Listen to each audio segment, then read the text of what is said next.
జనసేన ప్రస్తుతానికి బీజేపీతో కలిసే ఉందని జనసేన అధినేత పవన్ కళ్యాణ్ చెప్పారు. రాబోయే రోజుల్లో ఎవరు కలిసి వస్తారో వారితో కలిసి ముందుకెళ్తామని అన్నారు. కొత్త పొత్తులు కుదిరితే కొత్తగా ముందుకెళ్తామని తెలిపారు. ఎవరు కలిసి వచ్చినా కలిసి రాకపోయినా ముందుకెళ్తామని చెప్పారు. ఎవరు కలిసి రాకపోతే ఒంటరిగానే ముందుకెళ్తామని అన్నారు. ఎన్నికలకు చాలా సమయం ఉందని, వారం రోజుల్లో ఎన్నికలు ఉంటే పొత్తుల గురించి మాట్లాడొచ్చని చెప్పారు. తెలంగాణ ముఖ్యమంత్రి కేసీఆర్ పెట్టిన బీఆర్ఎస్ పార్టీని స్వాగతిస్తున్నామని అన్నారు. విపక్ష అణిచివేయడానికే వైసీపీ ప్రభుత్వం జీవో నెంబర్ 1 ను తీసుకొచ్చిందని విమర్శించారు. అన్ని పార్టీలు కలిసికట్టుగా పోటీ చేయాలనేదే తన కోరిక అని పవన్ చెప్పారు. ఓట్లను చీలనివ్వబోమని అన్నారు. రోజు రోజుకి వైసీపీకి నమ్మకం సన్నగిల్లుతోందని వ్యాఖ్యానించారు. అందుకే తన పర్యటనకు నారా లోకేష్ పాదయాత్రకు ఆటంకాలను కలిగించేందుకు యత్నిస్తున్నారని విమర్శించారు. 175 సీట్లలో గెలుస్తామని చెప్పుకునే వైసీపీకి అంత భయం ఎందుకని ప్రశ్నించారు.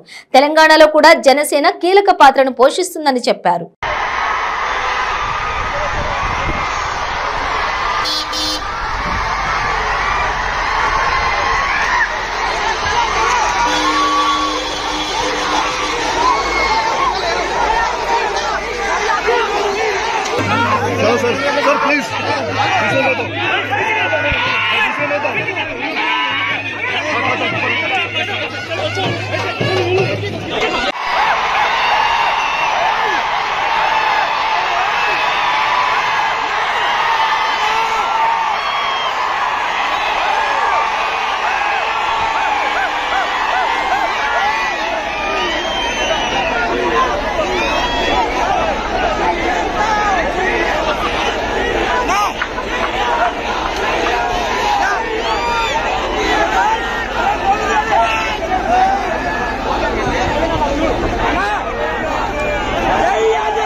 స్వామి హరికృష్ణ గారి సమాజం జరుగుతుంది అని కాపాడారు.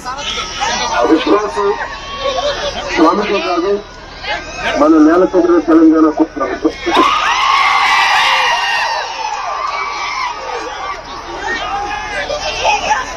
పునర్జన్మనిచ్చిన నేల మన నేల తల్లి తెలంగాణ.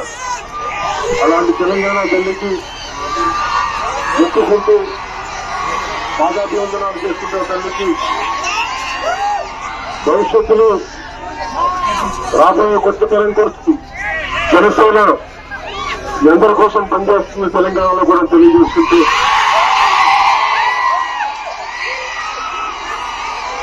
మన తెలంగాణ కళాకారులు ఇది పోటీ ఉండవు. నేను పోరాటం చేస్తున్నానంటే మీరు రగిలించిన చైతన్యం మీ పోరాటం చేస్తుంటే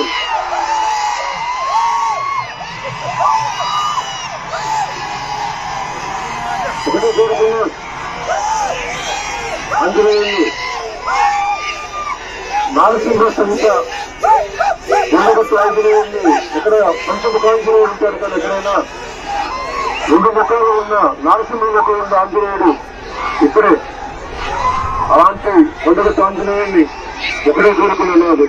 శ్వాస వరకు మన దేశం కోసం, మన తెలంగాణ కోసం, మన తెలుగు రాష్ట్రాల ఐక్యత కోసం పనిచేస్తాం. ప్రతి సభకి మానవుడి కోసం పనిచేస్తాడు. మన వాహనానికి కూడా తల్లి వారాహి పేరు పెట్టారు. వారాహి అంటే దుష్టుని శిక్షించేది, మంచి రోజు రక్షించేది. అలాంటి తల్లి వాహన ఆఫీసులు ఉన్నామని చెప్పి ఆవిడ పేరు పెట్టుకుని అందరూ ముఖ్యంగా తెలంగాణ నాయకులందరూ కూడా గత 3 రోజులుగా ఇక్కడే ఉండి ఏర్పాటు చేసిన ప్రతి ఒక్కరికి పూర్ణ తెలుగు సైనికులకి ఆలోచనలకి కూడా ధన్యవాదాలు తెలియజేసుకుంటూ పోరాటం సామాన్యులు పెళ్లిపెట్టే ఎవరైనా సరే మనకి గౌరవమైన పోరాటం అందరికీ ఆనందంగా ఉండాలి, దేశం సురక్షంగా ఉండాలి. అన్నిటికంటే సనాతన ధర్మం నిలబడాలి ఈ దేశంలో. దాని సనాతన ధర్మం కోసం నిలబడడం తెలియజేసుకుంటూ ఒక్కసారి దేశంలోని నా వందనాల అంశాన్ని తెలియజేసుకుంటూ జై తెలంగాణ. కాంట్రవర్సీ అవుతుంది, తెలంగాణ పెట్టుబడులను ఆకర్షిస్తుంది కానీ ఆంధ్రప్రదేశ్ చేయట్లేదనే విమర్శలు పెద్ద ఎత్తున వస్తుందని నేపథ్యంలో ఏం చెప్తారు? డావోస్ కి వెళ్ళకపోవడానికి కూడా కాంట్రవర్సీ అవుతుంది. అంటే అసలు బేసిక్ గా డావోస్ అనేది నేనేంటంటే మన రాష్ట్రం, మన తెలుగు రాష్ట్రాలు చాలా బలంగా ఉంటే ఒక పిచ్ చేయడానికి చాలా డావోస్ లాంటి వేదికలు పనిచేస్తాయి. మేబీ గత సంవత్సరంలో వాళ్ళు వెళ్ళి దానికి తగ్గట్టుగా కంటిన్యూటీ ఆఫ్ ఏముంటుందని వెళ్ళిన విధానాన్ని కంటిన్యూ చేస్తుంటే మేము పెట్టుబడులు వచ్చేయేమో. కానీ మనకి ఆంధ్రప్రదేశ్ తెలిసిన విషయం తెలిసిందే కదా. అందువల్ల ఏంటంటే ఆరంభంలో ఉన్నంత ఉత్సాహం దాన్ని కంటిన్యూ చేయడంలో ఉండదు. మీరు అంటే పొత్తుల గురించి మాట్లాడుతున్నారు కదా. నేను ఎప్పుడు చెప్తానంటే ఖచ్చితంగా పొత్తులు అందరికీ స్పష్టత ఎలా వస్తుంటే, ఇప్పుడు ఈ రోజు కనుక ఇంకొక వారం రోజుల్లో ఎలక్షన్ డేట్స్ అని ప్రకటిస్తే పొత్తుల మీద స్పష్టమైన అవగాహన వస్తుంది. ఎందుకంటే అప్పుడు దాకా అన్ని పార్టీలు కూడా, మేము కానీ మిగతా పార్టీలు ఎవరైనా సరే చాలా మల్లగుల్లాలు పడతాం. అదే నేను అనుకుంటుంది ఏంటంటే ప్రజలందరినీ దృష్టిలో పెట్టుకొని ఓట్లు చీలకూడదు అనేదే నా అభిప్రాయం. ఎందుకంటే చాలా అవసరం డెమోక్రసీలో.